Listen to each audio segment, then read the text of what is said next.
వరకు కరెంటు కాల్చుకుంటే మనకు ఉచిత కరెంట్ ఇస్తానది ఇస్తుంది. ప్రతి ఇంటింటి లోపల వెలుగులు నింపుతుంది. 200 యూనిట్లు అంటే వాస్తవంగా కూలర్లు, ఫ్యాన్లు, మోటార్లు, గ్రైండర్లు అన్ని వాడుకోవచ్చు. పల్లె నుంచి పట్టణాల వరకు ప్రతి ఇంటింటికి 200 యూనిట్ల వరకు కరెంటు కాల్చుకుంటే మనకు ఉచిత కరెంట్ ఇస్తానది ఇస్తుంది.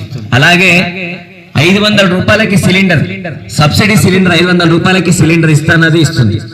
అలాగే రైతన్నల గుండె మీద గుదిబండగా మారిన రుణమాఫీ ఏదైతే ఉందో 1,00,000 రూపాయల వరకు రుణమాఫీ చేస్తున్నది. దాదాపు ఇప్పటి వరకు 90% రుణమాఫీ అయింది.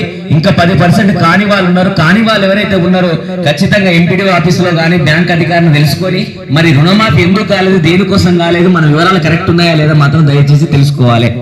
ఇంకొక విషయం ఏంటంటే ప్రభుత్వం ఏం చేస్తుందంటే ఈ గల్ఫ్ బాధిత కుటుంబాలు ఏవైతే ఉన్నాయో వాస్తవంగా ఉమ్మడి ఆంధ్రప్రదేశ్ ఉన్నప్పుడు ఇక్కడ ఉపాధి కరువై గల్ఫ్ బాట పట్టి అక్కడ ఏదో కొంచెం సంపాదించి పిల్లల్ని కానీ భార్య పిల్లల్ని మంచిగా చూసుకుందాం, 4 రూపాయలు ఎన్నికేద్దాం, పిల్లల్ని గొప్ప చదువు చదివిద్దామని చెప్పి గల్ఫ్ బాట పట్టిన అన్నలు ఎవరైతే ఉన్నారో వాళ్ళందరూ అక్కడికి వెళ్ళిన తర్వాత పని దొరకక, తిండి దొరకక, జైలు జీవితం గడిపి ఏజెంట్ చేసిన మోసాలకు బలైపోయి చిన్న భిన్నమైన కుటుంబాలు ఏవైతే ఉన్నాయో ఇక్కడికి వచ్చిన తర్వాత కూడా అప్పులు కట్టలేక, వడ్డీలు కట్టలేక జీవితం చిన్న భిన్నమైన కుటుంబాలకు ప్రభుత్వం ఆదుకోవాలని చెప్పి నిర్ణయించి గల్ఫ్ బాధిత కుటుంబాలు ఏవైతే ఉన్నాయో వాళ్ళకు 5 లక్షల రూపాయలు ఎక్స్గ్రేషియా ప్రకటించింది. అది ఇంకా కొద్ది రోజుల లోపల కుటుంబాలు వాళ్ళన్ని లిస్టు తయారు చేసి ఖచ్చితంగా 5 లక్షల రూపాయలు అందిస్తుంది. ఈ 5 లక్షల రూపాయలతో వాళ్ళు చిన్నగా ఏదైనా ఉపాధి మార్గం ఎంచుకొని కిరాణా షాపో పెట్టుకుని వాళ్ళు గొప్పగా బతకాలని చెప్పి వాళ్ళు ఆలోచిస్తున్నారు. అలాగే నిరుపేదలు, నిలువ నీడలేని వాళ్ళ కోసం ఇందిరమ్మ ఇల్లు కట్టిస్తానని చెప్పి ఖచ్చితంగా వాళ్ళ కోసం కూడా ఇందిరమ్మ ఇల్లు కట్టిస్తుంది. ఇంకొక విషయం ఏంటంటే రైతు భరోసా పథకం మాకు రాలేదని చాలా మంది రైతన్నలు ఎక్కడికి వెళ్ళినా మమ్మల్ని అడుగుతున్నామా. రైతు భరోసా పథకం ఎందుకు రాలేదంటే రాళ్ళు, రప్పలు, గుట్టలు ప్రాంతాలు సాగుకు అనుకూలంగా లేని భూములు ఏవైతున్నాయో సాగు చేయని భూములకు మాత్రం రైతు భరోసా పథకం రాదు. రైతు భరోసా పథకం ఖచ్చితంగా మనకు డిసెంబర్ 7 తారీఖు వరకు, డిసెంబర్ 7 నుంచి 14 తారీఖు వరకు ప్రతి ఒక్కరి అకౌంట్ లోపల మనకు 15,000 రూపాయలు అంటే 2 దఫాలుగా 7,500 ఎకరానికి 15,000 రూపాయలు ఖచ్చితంగా ఇస్తాన్నది. ఆ లోపల ఖచ్చితంగా 15,000 రూపాయలు ఎకరానికి పడతాయి. ఇంకొకటి ఏంటంటే ప్రభుత్వం మన పిల్లలందరూ చాలా మంది చదువుకొని బీడీలు చేసి కూడా ఉద్యోగాలు లేక వాస్తవంగా ప్రైవేట్ కంపెనీలో, ప్రైవేట్ కళాశాలలో పనిచేస్తున్న వాళ్ళందరి కోసం ఏం చేసిందంటే ప్రభుత్వం ఇప్పటి వరకు ఏడాది పాలన లోపల 50,000 ఉద్యోగాలు ఇచ్చింది. ఇంకా 1,00,000 ఉద్యోగాలు ఇవ్వడానికి ప్రణాళిక సిద్ధం చేస్తుంది. అలాగే ప్రభుత్వం ఈ పథకాలన్నీ చేరువైనాయా, మరి ఎంతమందికి అందుతున్నాయి, పేదలకు అందుతున్నాయా లేదా అని చెప్పి సమగ్ర కులగణన సర్వే, సమగ్ర కుటుంబ సర్వే చేపట్టింది. అందరిని అధికారులను మన ఇళ్లకు పంపించినప్పుడు, మన దగ్గరికి వచ్చినప్పుడు మనం ఖచ్చితంగా అన్ని వివరాలు తెలియజెప్పాలి. మీకు భూమి ఉందా, మీకు ఆధార్ కార్డు ఉందా, మీకు రేషన్ కార్డు ఉందా, మీకు ప్రభుత్వం నుంచి ఏమైనా లబ్ధి వస్తుందా అని అడుగుతారు. మనకు భూమి ఉందా, ఎంత భూమి ఉందా అనే వివరాలు అడుగుతారు. ప్రభుత్వం నుంచి పిల్లలకి ఏమైనా రిజర్వేషన్ వచ్చిందని కూడా అడుగుతారు. అడిగినప్పుడు అన్ని వివరాలు మనం తెలియజెప్పినట్లయితే రేపు పొద్దున మనకు ఏమైతుందంటే ప్రభుత్వం నుంచి వచ్చే లబ్ధి ఏదైతే ఉందో ఖచ్చితంగా మన ఇంటికి రావడానికి ఆస్కారం ఉంటుంది. కాబట్టి అధికారులు అడిగినప్పుడు ఖచ్చితంగా మన వివరాలు చెప్పాలి. ఏదో పోతుంది, ఏదో అవుతుంది అని చెప్పి అనుమానాలు పెట్టుకోవద్దు. దయచేసి అధికారులకు ఉన్నది ఉన్నట్టు ఖచ్చితంగా తెలియజెప్పాలి. ప్రభుత్వం నుంచి మనకి ఏ విధంగా లబ్ధి వచ్చిందా రాలేదా అనే విషయం కూడా చెప్పాలి. ఇప్పుడు 6 గ్యారెంటీ పథకాలలో మనకి ఏమైనా పథకం వచ్చిందంటే కూడా అడిగితే చెప్పాలి. మాకు రాలేదంటే ఇప్పుడు భూమి ఎంత ఉందంటే మాకు భూమి లేదని చెప్పిన రైతు భరోసా పథకం కానీ రుణమాఫీ కానీ అయిపోతుంది. ఎందుకు అయిపోయిందంటే దానికి కారణం మనమే అవుతున్నాం. కాబట్టి ప్రభుత్వం ప్రవేశపెట్టే పథకాలన్నీ మీ అందరి కోసం, మీకోసమే. కాబట్టి సమగ్ర కులగణన సర్వే, కుటుంబ సర్వేలో పాల్గొనాలి. దీన్ని అదునుగా చేసుకొని కొంతమంది సైబర్ నేరగాలు ఏం చేస్తారంటే ఫోన్లు చేస్తా ఉన్నారు. ఫోన్లు చేసి అమ్మా మేము సమగ్ర కుటుంబ సర్వే నుంచి మాట్లాడుతున్నాం, మీ ఆధార్ కార్డు నంబర్ చెప్పుల్ని, మీ బ్యాంకు నంబర్ చెప్పుల్ని, మీ ఏటీఎం కార్డు ఉందా అని అడుగుతారు. దయచేసి అసలు చెప్పకూడదు. అట్లా చెప్తే మన బ్యాంకులో ఉన్న పైసా మొత్తం ఎత్తుకపోతారు. కాబట్టి దయచేసి అవి లేకుండా మాయం చేస్తారు. కాబట్టి ఫోన్లో వివరాలు చెప్పొద్దు, ఎవరికి కూడా వివరాలు చెప్పొద్దు.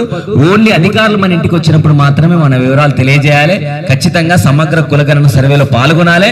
ప్రభుత్వం నుంచి వచ్చే లబ్ధి ఖచ్చితంగా మనం అడిగి తీసుకోవాల్సిన బాధ్యత మన అందరి మీద అని చెప్పి తెలియజేస్తూ ఈ సందర్భంగా మా అశోక్ అన్న గలం లోపల ఒక మంచి పాట విందాం.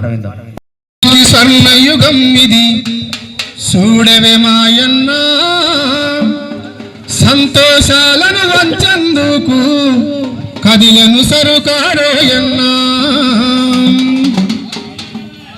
సంక్షేమానికి స్వర్ణయుగం ఇది చూడవే మాయన్నా, సంతోషాలను వంచందుకు కదిలను సరుకారోయన్నా, సంతోషాలను వంచెందుకు కదిలను సరుకారోయన్నా, సంతోషాలను వంచెందుకు కదిలను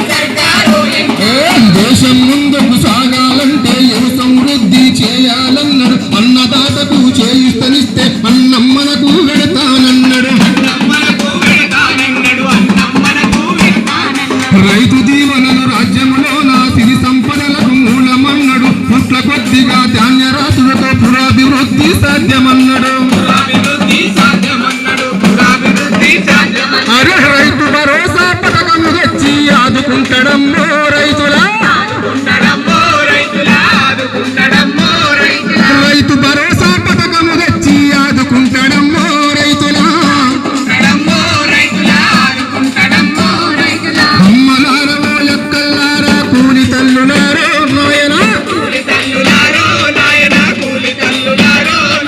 ప్రజాపాలన చెంతకు వచ్చే పండగ చేద్దామో నాయనా మగువే సృష్టికి మూలధారము గలగల నవ్వుతే కలసాకారం అయిన ప్రగతికి మైకే వెలుగు మహాలక్ష్మితో బాధలు తొలుగు ఆరే అమ్మల అక్కల ఆనందైకై ఆలోచించను మన సర్కారు గ్యారంటీలను ప్రవేశపెట్టను గమనించారా ఓ యక్క తెలంగాణ అభివృద్ధిని పొందెను వెలుగు చూడరన్నో దేశమున తెలంగాణ అభివృద్ధిని పొందెను వెలుగు చూడరన్నో దేశమున అమ్మలారమో ఎక్కల్లారా కూలి తల్లులారో నాయనా ప్రజాపాలన చెంతకు వచ్చే పండగ చేద్దామో నాయనా యువత చేతిలో దేశం భవిత ఆధారపడి ఉంటదన్నాడు విద్యా ఉపాధి ఉద్యోగాలతో వారికి అండగా ఉంటనన్నాడు అరే ఇంటర్నేషనల్ స్థాయి బడులను మండలానికి తెస్తానన్నాడు పై చదువులకై 5 లక్షల సాయం తాను చేస్తానన్నాడు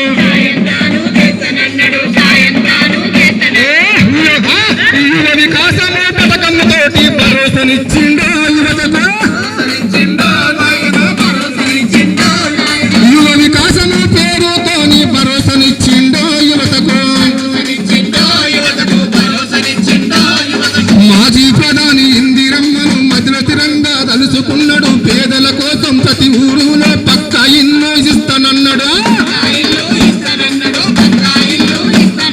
వృద్ధుల వితాంతు వికలాంగులకు చేయితనిస్తి అండగుంటాడు అందరికీ తానున్నానంటూ హామీలిస్తాడు అండగుంటాడు రేపటి భవిష్యత్తు వెలుగు కిరణము రేవంత్ రెడ్డి నాయనా రేపటి భవిష్యత్తు వెలుగు కిరణము రేవంత్ రెడ్డి నాయనా ఓ అమ్మలారమో ఎక్కల్లారా మేధావుల్లారో నాయనా ప్రజాపాలన చెంతకు వస్తే పండగ చేద్దామో నాయనా ఇందిరమ్మ రాజ్యం వచ్చే పండగ చెయ్యాలో దేవుడా పండగ చెయ్యాలో నాయనా పండగ చెయ్యాలో నాయన పండగ చెయ్యాలో నాయన పండగ చెయ్యాలో నాయనా కాబట్టి ప్రభుత్వం ప్రజల కోసం ఆలోచిస్తుంది, పేద ప్రజల కోసం ఆలోచిస్తుంది. ఇవన్నీ ప్రభుత్వ పథకాలన్నీ ప్రతి ఇంటింటికి ఇప్పటి వరకు 6 గ్యారెంటీలు తీసుకొచ్చిన ప్రభుత్వం ఇంకా కొత్త కొత్త పథకాలు తీసుకొచ్చి మన ముందుకు వస్తుంది. ఏడాది పాలన లోపల ఇన్ని పథకాలు తీసుకొచ్చింది. ఇవన్నీ ప్రజలకు చేరువ అయ్యే విధంగా కృషి చేస్తుంది. ఇంకా ముందు ముందు కూడా కొన్ని పథకాలు తీసుకొస్తుంది.